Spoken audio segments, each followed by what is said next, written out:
It's Matt TV, powered by Budweiser, the beer that starts with full flavor and ends with a crisp, fast finish. Great times are waiting. Grab some buds. Want to tell you a story about a little 6-year-old girl.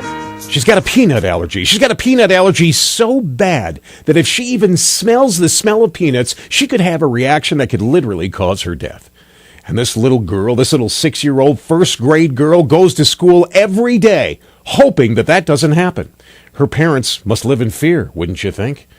Every day at school, all of the kids in her class must make sure that they don't bring peanut butter, peanut products. As a matter of fact, they have to have their mouths washed out with mouthwash every half hour. They have to have their desks with Clorox on them. You know those Clorox wipes? They got to wipe them down every half hour, just so this little girl doesn't get anywhere near peanuts.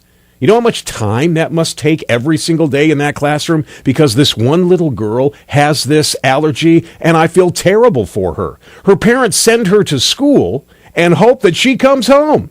And now the parents of the other kids are upset because they feel that this one little girl is causing the rest of the class to jump through all kinds of hoops because she's got this allergy. And it's taking away time that they could be educated. And I think they're absolutely right. Absolutely right.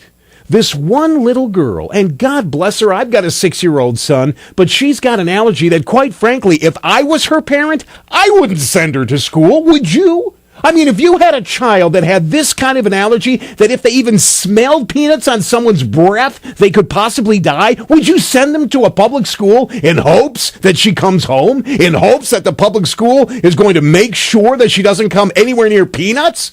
And then they're going to make all of the other kids jump through all of these hoops? If I was the parent, I wouldn't want to do that. I'd want my child at home. I guess I'd probably put her in a bubble. So why aren't these parents doing it?